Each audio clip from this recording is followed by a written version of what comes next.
2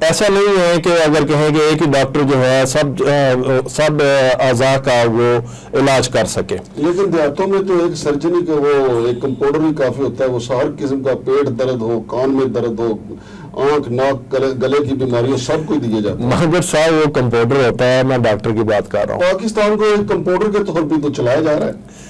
دیکھیں کمپاؤنڈر پھر جو کچھ کرتا ہے وہ آپ کو پتا ہے. اگر یہ ہم سمجھتے ہیں کہ وفاقی دارالحکومت میں کمپاؤنڈر نہیں بیٹھنا چاہیے, یہاں پہ ڈاکٹر ہونا چاہیے.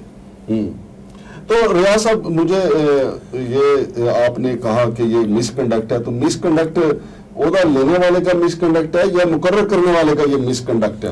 یہ دونوں کا مس کنڈکٹ ہے. نوٹیفیکیشن تو اس نے ایشو کیا ہے, اس کی دستخط ہیں اوپر, اس کو نہیں پتا, اسے آنکھ کھول کے نوٹیفیکیشن جاری کرنا چاہیے سیکٹری اسٹیبلشمنٹ کو. ہاں, اور جب یہ جو کرتے ہیں نا, جب آدھے وقت کی بددیانتی, تو ایک ہی دن میں اگر وہ آدھے وقت میں غیر حاضر رہا دفتر سے, تو اس کو شو کاز نوٹس اس پہ دیا جا سکتا ہے کہ on this and that date you have remained absent from your duty for half the time. اچھا ریاض بھائی, اگر مطلب ایک کیپٹن عثمان صاحب کو بھی پچھلے اپنے چیئرمین عامر احمد صاحب کی طرح ہی ڈوئل چارج دے دیا جاتا ہے, کمشنر کا بھی اور ادھر بھی, تو اس کا لیگل ریمیڈی کیا ہوگی؟ کیا آپ کوئی عدالت سے رجوع کرنے کا ارادہ رکھتے ہیں, جیسے آپ نے آرمی چیف والے معاملے میں رجوع کیا تھا اور پھر آرمی ایکٹ میں ترمیم کرنا مجبوری ہو گئی تھی؟ دیکھیں, یہ ہم خبردار کر رہے ہیں گورنمنٹ کو بر وقت, یہ اس کی سمری موو ہوئی پڑی ہے چیف کمشنر کی کہ اس کو ایڈیشنل چارج دیا جائے. اگر دیا گیا تو ہم اس کو فوری طور پر کورٹ میں چیلنج کریں گے. اور دوسرا ریاض صاحب دیکھیں نا, اگر چیف کمشنر کی ذمہ داریاں دیکھیں تو وہاں پبلک کا ایک جم غفیر ہوتا ہے, کیونکہ براہ راست ڈپٹی کمشنر اور چیف کمشنر سے عوام کی اتنے زیادہ معاملات ہوتے ہیں کہ وہ وہاں پہ جاتے ہیں کہ یا چیف کمشنر یا ڈپٹی کمشنر سے. لیکن اگر چیف کمشنر صاحب صبح 4 گھنٹے ادھر بطور چیئرمین بیٹھے ہوں گے تو وہ چیف کمشنر آفس جو داد رسی کے لیے جائیں گے وہ رہ جاتے ہیں. اور اسی طرح چیئرمین جو ہے سی ڈی اے کے طور پہ یہ بالکل ایک مکمل جاب ہے, کیونکہ نہ صرف انہوں نے اپنے ملازمین کو سنبھالنا ہوتا ہے بلکہ لوگوں کو براہ راست جو ہے ان کے مسائل کو حل کرنا ہوتا ہے. اگر آپ 4 گھنٹے یہاں کام کر کے چلے جائیں گے بطور چیف کمشنر کام کرنے کے لیے, تو یہاں تو پھر اندھیر نگری ہو جائے گی سی ڈی اے میں. دیکھیں, یہ پاکستان کی تعزیرات کے مطابق, پی پی سی تعزیرات پاکستان کے مطابق یہ افینس بھی ہے. اگر اس طرح کی بددیانتی ہو اور یہ امانت میں خیانت ہو تو یہ بہت بڑا مس کنڈکٹ ہے. اور یہ تو گورنمنٹ کو بھی سوچنا چاہیے کہ وہ ایک ہی بندے پہ قربان ہو جائے اور اس طرح سے کرے, تو یہ تو مناسب بات نہیں ہے. ٹھیک ہے, پبلک آفس ہے, اب پبلک آفیسز میں لوگوں کو ریمیڈی مہیا کرنا ضروری ہے, اور لوگوں کی اشک شوئی. اب ایک آفس میں اگر لوگ جاتے ہیں اپنی کوئی شکایت لے کے, پتہ چلے کہ صاحب بہادر تو بیٹھے نہیں ہیں, وہ تو غیر حاضر ہیں, تو یہ تو ایک بڑی مایوب بات ہے. تو پھر یہ پبلک آفسز فیسیلیٹیشن کے لیے تو نہ ہوئے, یہ ادروائز تو ایک تکلیف دہ امر ہے جو پبلک فیس کرتی ہے.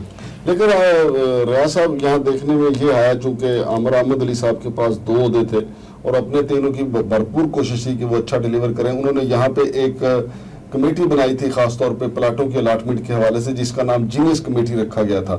لیکن بعد میں پتا چلا کہ وہ جو کمیٹی ہے وہ ایول جینیس کمیٹی ہے, چونکہ جو لینڈ مافیا ہے جو جعل سازی کے ذریعے پلاٹوں کی الاٹمنٹ کرواتا ہے, کوئی 7-8 انہوں نے جب جعل سازی کے ساتھ پلاٹ الاٹمنٹ کروا لیے, اور ڈپٹی کمشنر جو اسلامہ یہ ہیں سی ڈی اے کی, ان کے سائن کیے گئے, وہ کہتی ہیں یہ میرے سائن ہی نہیں. تو چیئرمین صاحب کو اس وقت پتا چلا جب یہ واردات ہوگی, اور جب وہ کاغذات کو کھنگالا گیا تو پتا چلا یہ تو سینکڑوں میں ہیں پلاٹ ایسے جو جعل سازی کے ساتھ ہوئے ہیں. اور دوسرا سب سے بڑا المیہ یہ ہے کہ سی ڈی اے میں جو بھی اس وقت 100 سے زیادہ انکوائری ہیں کرپشن کی مختلف ان کے شعبہ جات میں, تو سی ڈی اے کا یہ قانون ہے کہ اگر جو شخص ریٹائر ہو جائے تو پھر اس کی انکوائری بھی ساتھ ہی ریٹائر ہو جاتی ہے, یا خدا نخواستہ فوت ہو جائے وہ بھی ساتھ ہی ختم ہو جاتی ہے.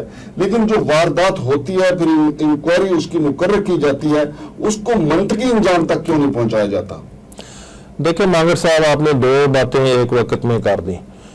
اب یہ ایک آزاد اور غیر جانبدار انکوائری کی جائے تو آپ کو پتا چل جائے گا کہ گورننس ہو سکی ہے یا نہیں. سارا کا سارا دودھ کا دودھ پانی کا پانی ہو جائے گا, پتا چل جائے گا.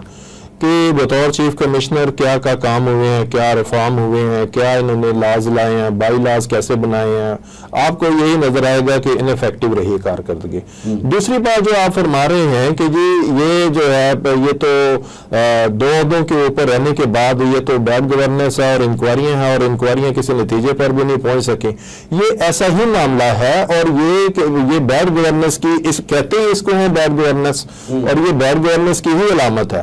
ہم اس لیے یہ موجودہ گورنمنٹ کو خبردار کر کے کہتے ہیں کہ وہ ڈیول چارج کا طریقہ کار نہ اپنائیں. یہ پچھلی گورنمنٹ کا وتیرہ تھا اور ابھی بھی کسی انڈیپینڈنٹ شخص کو چیئرمین سی ڈی اے کے طور پر تعینات کریں.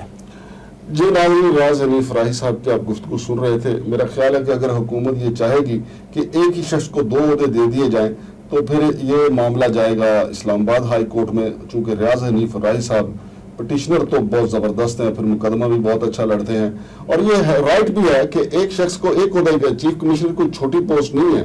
اور اس سے پہلے چیف کمشنر اسلام آباد کا الگ ہوتا تھا, چیئرمین سی ڈی اے الگ ہوتا تھا, اور یہ معاملہ عدالت میں جانا چاہیے. لیکن اس سے بھی زیادہ جو ضروری ہے کہ جو بھی چیئرمین سی ڈی اے آئے, جو معاملات پہلے سے انکوائری طلب ہیں, جو انکوائریز بیٹھی ہوئی ہیں, مقرر کی گئی ہیں, ان کو منطقی انجام تک پہنچایا جانا چاہیے. لیکن چونکہ سی ڈی اے کے میں موجود جو کالی بھیڑیں وہ آپس میں گٹھ جوڑ کر لیتی ہیں, جان بوجھ کے معاملے کو لٹکایا جاتا ہے تا وقت کہ کرپشن کرنے والا ریٹائر ہو جائے اور ساتھ ہی یہ انکوائری ریٹائر ہو جائے. بڑی چیزیں ہیں سی ڈی اے میں دیکھنے والی. اب دیکھتے ہیں کہ ایک ہی شخص کو 2 عہدے ملتے ہیں یا الگ الگ ملتے ہیں. ایک ہی شخص کو 2 عہدے ملے تو ریاض حنیف راہی صاحب عدالت میں آپ کو نظر آئیں گے ایک پٹیشن کے ساتھ. شمشاد مانگٹ کو اجازت دیجیے, اللہ حافظ.